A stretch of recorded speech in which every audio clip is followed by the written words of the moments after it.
sebelum masuk pada evaluasi kinerjanya, kita tanya dulu ya tingkat popularitas.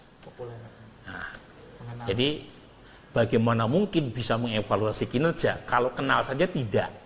Nah, sebelum masuk ke siapa yang dianggap kinerjanya baik di antara yang mengenal nama-nama menteri maupun pejabat tinggi ini, ya kita tanya dulu mereka tahu atau pernah mendengar atau tidak 52 nama. Nah, kami hanya menampilkan 10 menteri tertinggi tingkat popularitasnya saja. Ya, begitu kira-kira ya. Jadi dari sini ya terlihat bahwa menteri yang paling populer adalah Erick Thohir, Menteri Pemuda dan Olahraga. Itu 63,6% responden mengatakan tahu atau pernah mendengar nama Erick Thohir. Yang kedua adalah AHY, 60,3%. Menteri atau pejabat tinggi, ya, nah, Pak Teddy ini kategorinya pejabat tinggi ya, sekretaris kabinet, ya, itu menempati peringkat ketiga, ya, menteri atau pejabat tinggi paling populer. Ya, Pak Teddy cukup menghentak, ya, relatif baru, ya, muncul ke publik, tetapi tingkat popularitasnya itu menyodok di peringkat ketiga. Ya, mungkin salah satunya karena berkah Pak Prabowo, ya, karena mendampingi Pak Prabowo di sana sini, ya, termasuk ke luar negeri. Nah, kemudian yang keempat, nah ini mantan cawapres, ya, Abdul Muhaimin Iskandar, itu 44,6% tingkat popularitasnya. Ya. Nomor 5 ini pejabat tinggi, Pak Kapolri, 43% popularitasnya. Nah, kemudian ini ada nama baru, jarang sekali nama baru yang muncul dengan popularitas tinggi, Purbaya, 42,1%. Ya, saya sampaikan kepada Bapak sekalian, ini tidak seperti zaman kita, Mas Hendro. Zaman saya setidaknya, zaman SD itu kenal nama-nama menteri, ya, karena muncul dalam soal ujian. Gitu ya. Menteri ini, menteri. Kalau sekarang, saya kira masyarakat banyak yang nggak mengenal, dan betul data kita menunjukkan banyak sekali menteri-menteri Pak Prabowo yang tingkat kedikenalannya 5%, 6%. Ya. Banyak juga soalnya. Banyak, mungkin karena jumlahnya banyak. Jadi susah menghafalkan, ya. Susah menghafalkan. Ya. Nah, kalau dulu kan nama-nama menterinya ada di ruang-ruang kelas. Ya. Bikin poster. Kalau Bawono mungkin anak milenial nggak terlalu ngikutin. Ya. Kalau kita hafal tuh. Sampai sekarang masih ingat Abdul Ghafur,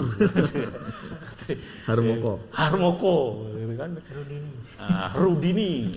Kalau sekarang coba lihat tuh, ini menteri yang populer 10 nama. Kita tidak menampilkan menteri yang popularitasnya 5%, 6% gitu kan? Yeah. Nah, tetapi ya ini, nah jadi 10 nama ini, ya. Nah, ini Pak Nasaruddin Umar itu ada di peringkat berikutnya, ya. Pak Bahlil populer, ya. Yusril juga relatif populer, dan 10 terbesar tingkat popularitasnya adalah Erlangga Hartarto. Nah, pertanyaannya adalah apakah gitu ya popularitas ini itu berbanding terbalik atau tidak? Ya, maaf ini kebalik ya. Dengan evaluasi kinerjanya, jangan lupa ya, popularitas itu satu hal. Evaluasi positif terhadap kinerja itu soal lain. Gitu. Jadi kalau popularitas itu berkaitan dengan kognisi, orang aware atau tidak aware dengan menteri atau pejabat tinggi, sementara kalau kinerja itu berkaitan dengan afeksi sekaligus assessment, ya. Dari mereka yang mengenal nama-nama menteri, 52 menteri maupun pejabat tinggi, kita tanya hanya di kalangan yang mengenal nama-nama mereka, puas atau tidak puas. Bisa saja ya seorang menteri itu masuk di daftar 10 menteri populer, tetapi tidak masuk di 10 menteri dengan tingkat evaluasi kinerja yang positif. Atau sebaliknya, dia relatif bukan bagian dari menteri populer karena yang mengenal mungkin 10%, tetapi dari 10% yang mengenal umumnya punya evaluasi yang positif. Bisa seperti itu. Nah, kita tampilkan hanya di antara mereka yang tahu nama menteri atau pejabat tinggi, ya yang popularitas, yang evaluasi kinerjanya positif tinggi, 10 tertinggi saja. Ya, lagi-lagi kami tidak menampilkan nama-nama menteri atau pejabat tinggi yang ya tingkat kepuasan kinerjanya di luar dari 10 besar. Nah, siapa yang paling tinggi tingkat kepuasannya? Pak Amran Sulaiman, ya, Menteri Pertanian. Ini menarik nih karena beliau di sini di daftar menteri populer tidak masuk kan, sebagai menteri populer terbesar 10. Tetapi di antara yang mengenal Pak Amran itu umumnya tingkat kepuasannya sangat tinggi ya, 84,9%. Kita udah breakdown siapa itu yang puas, kebanyakan petani. Ya mungkin karena merasa diuntungkan ya dengan harga beras yang baik ya, dan itu membuat beliau cukup disukai sama petani.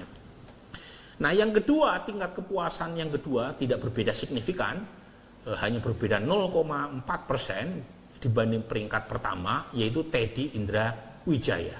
Ya, lagi-lagi ini bukan hanya menteri tapi juga pejabat yang kita tanya ya. Tingkat kepuasan terhadap Teddy Indra Wijaya itu mencapai 84,5%. Mungkin ini berkaitan dengan posisi beliau yang disebut hanya berjarak 0 km dari presiden, dan belakangan juga sangat intensif ya memberikan statement mewakili presiden baik di dalam maupun di luar negeri ya, berkaitan dengan kebijakan strategis ya, orang nomor 1 di Republik ini. Nah, Purbaya itu tingkat kepuasannya lagi-lagi tidak berbeda signifikan dengan Pak Amran, Pak Teddy, ada di peringkat ketiga secara absolut mencapai 84,1%. Ya, Pak Purbaya. Jadi lagi-lagi temuan survei publik ini mungkin berbeda dengan Kang Ferry Latulihin. Gitu. Tapi kan lagi-lagi ini kan pertanyaan diajukan kepada semua populasi ya, bukan hanya kelompok expert seperti Bung Ferry Latulihin ya, tetapi kalau ditanya kepada general population, Pak Purbaya ada di peringkat ketiga. Keempat adalah Pak Nasaruddin Umar, kelima adalah Menseknek Pak Prasetyo Hadi, kemudian AHY, kemudian ada Panglima TNI ya, dan seterusnya. Nah, sekarang ini masih saya ya yang akan menyampaikan bagaimana dengan kepercayaan terhadap lembaga. Jadi Bapak sekalian, kita punya pertanyaan rutin berkaitan dengan public trust terhadap lembaga-lembaga negara, dan data yang kita temukan di survei Oktober menunjukkan bahwa TNI masih sebagai the most trusted institution ya. Jadi total ada 25% yang mengatakan sangat percaya, 69% mengatakan cukup percaya terhadap institusi TNI, kemudian disusul oleh tingkat kepercayaan publik terhadap presiden, ya. Presiden sebagai lembaga negara ya, sebagai institusi itu mencapai 24 plus 69%, jadi total ada 93% ya masyarakat yang percaya terhadap presiden. Lagi-lagi percaya di sini beda dengan approval rating, orang bisa percaya terhadap institusinya meskipun punya pendapat yang kurang positif terhadap kinerjanya, tetapi setidaknya trust terhadap institusi presiden sangat tinggi ya, di atas 90%. Kemudian di peringkat ketiga itu Kejaksaan Agung ya. Kejaksaan Agung itu menjadi lembaga negara dengan peringkat ketiga tertinggi ya, dibanding semua lembaga yang kita tanya ya. Total ada 76% warga yang mengatakan sangat percaya dan cukup percaya.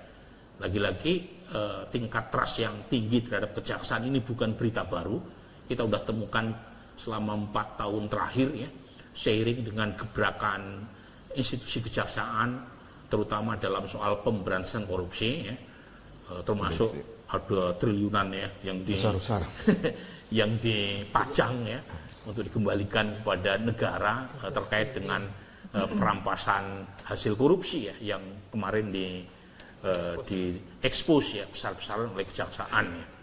Nah, MK di peringkat keempat dengan total sekitar 71% responden yang mengatakan sangat percaya dan cukup percaya. Kemudian pengadilan, kemudian KPK, kemudian polisi. Ini polisi menarik ya. Sebelumnya polisi sempat terjungkal, ya, hanya unggul di atas DPR. Sekarang Polri tingkat kepercayaannya itu di atas DPD, MPR, partai politik, dan DPR. Ya. Meskipun overall tingkat kepercayaan terhadap polisi masih kisaran 66%, tapi setidaknya secara peringkat di atas ya beberapa institusi politik seperti MPR, DPR, DPD, dan partai politik.